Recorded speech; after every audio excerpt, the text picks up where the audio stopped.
Terry Ward here at MSPN. What we want to do is we want to take time to officially address MYSA's playing time rule. Mr. Bruns, we got a lot of teams that's been winning and been doing some things, and we've been hearing from some of the parents that their kids haven't been playing like they're supposed to. What's MYSA's official rule on playing time? Well, I want the parents to know that MYSA's rules are every kid that signed up for MYSA football should be given the opportunity to play.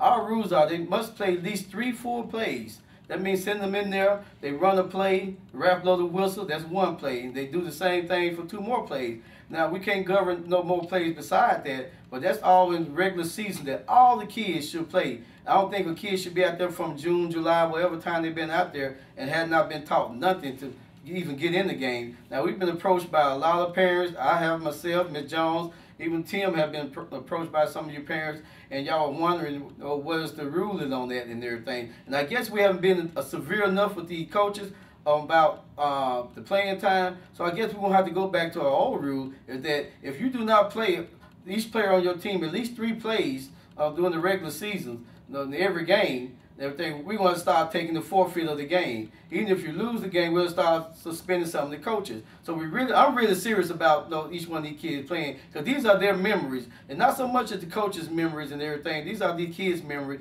and it's the experience that the parents have been taking off work, been inviting people out to the game, and not to see their kids even touch the field. But the biggest part of it that I really hate is that some of these kids not even practicing at the practice fields, Tim. No, they not even get a chance to even practice. They leave home clean and they come back home clean, from practice. So we're really addressing that now, and we're really taking it to the extreme now that if all these kids don't play and everything, I invite the parents to camcorder their games. If they got a son that's not playing, and it's been happening each week and everything. We're into our 5th week now, so it shouldn't be no excuses.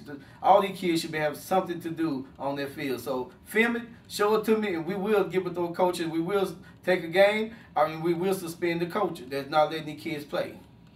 Okay. And kickoffs also count as a play, right? Right. Kickoffs counts as a play. Kick return counts as a play. Even if they're going to punt the ball, it counts as a play. So we want the kids on the field. Once the referee blow the whistle and bring his hand down for a play to begin, we want that to be start of the play. And when they stop the whistle and wave their hand to stop the clock and everything, we want that to end the play. So we want your kid at least play at least 3 plays during the season and everything. Now, when it comes to playoff and championship, those rules do not apply, because championship and playoff are not guaranteed. When you sign your kid up to play football, we want them to get a chance to play. So the regular season, we want them to play football. Okay.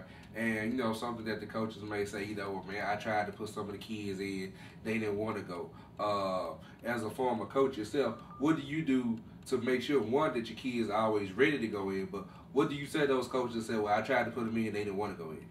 Right. Well, I have won in different sports. I've coached all sports. I've coached football, basketball, baseball, soccer, and everything. And I tell you, and I have won 72 championships in all those sports and everything. I have never had a kid that I couldn't put in there and everything. Now, then I have not had a kid. I use the excuse that I tried to put this kid in and he didn't want to go in and everything. I mean, so if you got an instance like that the kid really don't want to play, you should go to their parents and say, hey, this kid really don't want to play. For you step to keep people money and have them out there 2 or 3 months of practicing there. I think that is basically, being honest, is basically a lie. That you call on the kid and his parents in the stand, mom or dad in the stand, grandparents in the stand, and they want to hear his name called, or see him make a tackle, or block somebody. And see him been in the game and everything. So I think if a coach comes to you and say something like that, basically I think they're making excuses up. I can teach you to be a good receiver, a good blocker, a good catcher or something, that you can get on this field to play.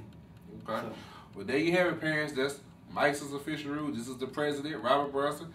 We want to know if your kids not playing. We want to make sure that your kids are playing during the regular season.